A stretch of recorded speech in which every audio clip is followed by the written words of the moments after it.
దర్శక నిర్మాత గూడవల్లి రామబ్రహ్మం రూపొందించిన మాలపిల్ల చిత్రం విడుదలైనప్పుడు ప్రేక్షకులు ఆ చిత్రంలో ఒక కొత్త తరహా పాత్రను, ఓ కొత్త నటుడిని చూశారు.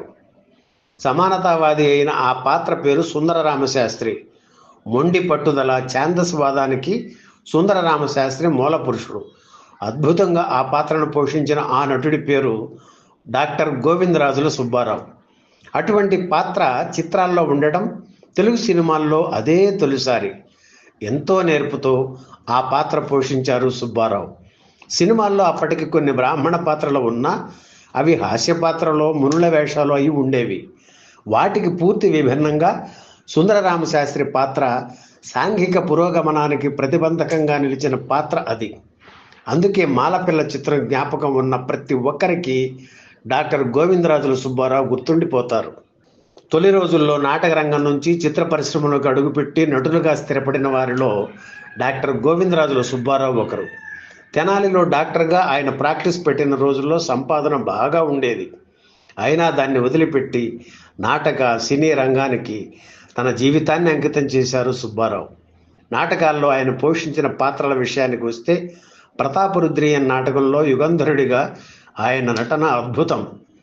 ఢిల్లీ సుల్తాన్, పట్టుకుపోతానని పాడుతూ సుబ్బారావు పిచ్చివాడిలా నటిస్తూ స్టేజీ మీద కనిపించగానే ప్రేక్షకులు పరవశించిపోయేవారు. అలాగే తెలుగునాట గురజాడ వారి కన్యాశుల్కం నాటకం పునర్జీవం పొందడానికి డాక్టర్ గోవిందరాజుల సుబ్బారావు చేసిన కృషి ప్రశంసనీయం. అందులో ఆయన గిరీశం పాత్ర పోషించారు.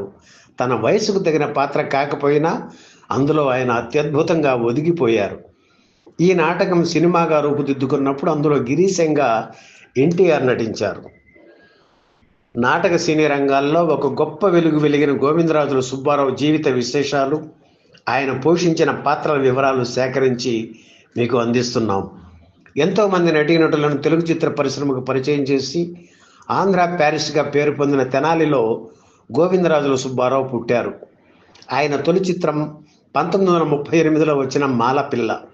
ఛాందస బ్రాహ్మణుడైన సుందరరామశాస్త్రిగా సుబ్బారావు నటించారు. ఈ పాత్ర కోసం గుండు గీయించుకుని నటించాలని దర్శకుడు గూడవల్లి రామబ్రహ్మం చెప్పగానే గుండు గీయించుకోవాలా అని ఆ పాత్ర చేయనని చెప్పేశారు సుబ్బారావు. ఎంతోమంది నచ్చజెప్పిన తరువాత తల్లి అనుమతి తీసుకొని నున్నటి గుండుతో ఆ పాత్ర పోషించారు. శుద్ధ ఛాందసుడైన సుందరరామశాస్త్రి తన కొడుకు ఒక మాలపిల్లను ప్రేమించి పెళ్లి చేసుకోవడానికి మొదట్లో వ్యతిరేకించిన కాలానుగుణమైన మార్పుకి తల ఒగ్గి వారి వివాహాన్ని ఆమోదించి చరిత్ర సృష్టిస్తాడు. గోవిందరాజుల సుబ్బారావు బాడీ లాంగ్వేజ్కి సరిగ్గా సరిపోయే పాత్ర కావడంతో సుందరరామశాస్త్రి పాత్ర అందరినీ ఆకట్టుకున్నారు.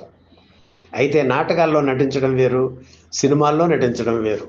మంచి ఎండల్లో రిఫ్లెక్టర్స్ ముందు నటించడానికి సుబ్బారావు చాలా ఇబ్బంది పడ్డారు. 5 రోజుల పాటు రోజుకి 100 బకెట్లు తీసుకుని స్నానం చేస్తే కానీ ఆ ఎండ వేడిమి తగ్గేది కాదు. మాలపిల్ల చిత్రంతో ఆయనకు మంచి గుర్తింపు రావడంతో ఎన్నో వేషాలు వెతుక్కుంటూ వచ్చాయి. మాలపిల్ల తర్వాత మీరాబాయి, బాలనాగమ్మ, మాయాలోకం, ముగ్గురు మరాఠీలు, పల్నాటి యుద్ధం, రత్నమాల, ధర్మాంగద, గుణసుందరి కథ, షావుకారు, చిన్న కోడలు, శాంతి, కన్యాశుల్కం, బొబ్బుల యుద్ధం, రామదాసు వంటి ఎన్నో చిత్రాల్లో నటించారు. వీటిల్లో బాలనాగమ్మ చిత్రంలో మాయల ఫకీర్, షావుకారులో చెంగయ్య, కన్యాశుల్కంలో లుబ్ధావధానుడు పాత్రలు ఎప్పటికీ మర్చిపోలేనివి. అంతకుముందు కొన్ని చిత్రాలు తీసి నష్టపోయిన జెమినీ సంస్థ బాలనాగమ్మ చిత్రం తీసి మళ్లీ లాభాల బాట పట్టింది. ఇందులో కథానాయికగా నటించిన కాంచనమాల అందం, డాక్టర్ గోవిందరాజుల సుబ్బారావు అభినయం ప్రేక్షకుల్ని ఎంతగానో అలరించాయి, నిర్మాతలకు కాసులు కురిపించాయి. గోవిందరాజుల సుబ్బారావు గొప్ప నటులే, కానీ వేపకాయ అంత వెర్రి కూడా ఉండేది. మీరాబాయి చిత్రంలో ఆయనది రాజగురువు వేషం.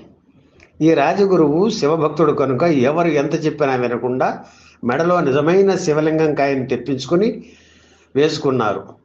షాట్లో ఆయన ఆవేశంగా అటు ఇటు కదులుతూ నటిస్తుంటే ఆయన ఛాతీ మీద ఉన్న శివలింగం ధనామని కొట్టుకునేది. ఆ బాధ భరించలేక చివరికి ఆర్టిఫిషియల్ శివలింగాన్ని తెప్పించుకుని మెడలో వేసుకున్నారు సుబ్బారావు. అలాగే ఆయనకి ఇడ్లీ తింటే కానీ మూడు వచ్చేది కాదు. అల్లం పచ్చడితో 6 ఇడ్లీలు తిని మేకప్ కూర్చునేవారు. మేకప్ చేయించుకుంటూనే లోకాభిరామాయణం మాట్లాడుతూ తన డైలాగులు ప్రాక్టీస్ చేసేవారు. మంచి పాత్రలు పోషించాలని సుబ్బారావు తప్పించేవారు. పారితోషికం గురించి పట్టించుకునేవారు కాదు. పల్నాటి యుద్ధం చిత్రంలో బ్రహ్మనాయుడు ఆయన అభిమాన పాత్ర. అక్కినేని హీరోగా ఆ సినిమాను గూడవల్లి రామబ్రహ్మం నిర్మించారు. అందులో బ్రహ్మనాయుడు పాత్రకు నాగయ్యను తీసుకోబోతున్నట్లు సుబ్బారావుకి తెలిసింది. వెంటనే రామబ్రహ్మం దగ్గరికి వెళ్ళి, నాకు డబ్బు అక్కర్లేదు, బ్రహ్మనాయుడు పాత్ర వేసి చనిపోవాలని ఉంది అని సుబ్బారావు అభ్యర్థించడంతో ఆ పాత్ర ఆయనకి దక్కింది. బ్రహ్మనాయుడు పాత్రను అద్భుతంగా పోషించి మంచి పేరు తెచ్చుకున్నారు సుబ్బారావు. సంభాషణలు పలకడంలో, చేతులు తిప్పడంలో, కూర్చోవడంలో గోవిందరాజుల సుబ్బారావు వారిది ప్రత్యేక బాణి. కన్యాశుల్కంలో మధురవాణి పాత్రను పోషించిన మహానటి సావిత్రితో కలిసి నటించిన సన్నివేశాలు ఎప్పటికీ గుర్తుండిపోతాయి. ఎన్టీఆర్ నటించిన పెళ్లి చేసి చూడు చిత్రంలో రామారావు తండ్రి పాత్రకు మొదట గోవిందరాజుల సుబ్బారావునే అనుకున్నారు. అయితే ఆ షూటింగ్ మొదలుపెట్టడం లేట్ అయింది. ఇంకా ఎంతకాలం పడుతుందోనని పాలేరు అనే చిత్రం ఒప్పుకున్నారు సుబ్బారావు. ఆ సినిమా కోసం గుండు కూడా గీయించుకున్నారు.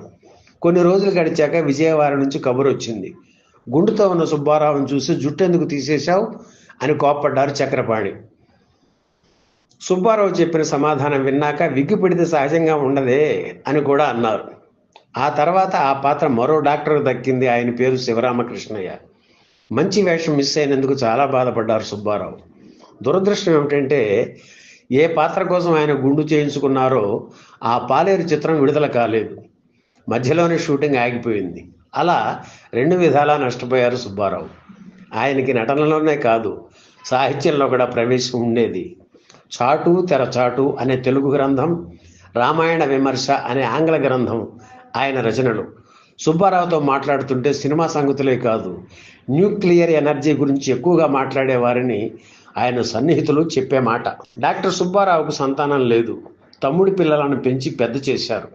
వారిలో దర్శకుడు బాపు భార్య ఒకరు. నటుడిగా ఓ వెలుగు వెలిగిన డాక్టర్ గోవిందరాజుల సుబ్బారావు 1959 అక్టోబర్ 29న నటరాజులో ఐక్యమయ్యారు. ఆయన పార్థివ దేహాన్ని చూడ్డానికి చిత్ర పరిశ్రమ నుంచి పట్టుమని 10 మంది కూడా రాలేదు. సుబ్బారావు సహనటుడు సిఎస్ఆర్ అంత్యక్రియల కోసం 200 రూపాయలు ఇచ్చారు. మద్రాస్ మైలాపూర్లోని శ్మశాన వాటికలో సుబ్బారావు అంత్యక్రియలు జరిగాయి. ఈ వీడియో మీకు నచ్చితే లైక్ చేయండి, షేర్ చేయండి, వెంటనే సబ్స్క్రైబ్ కూడా చేయండి.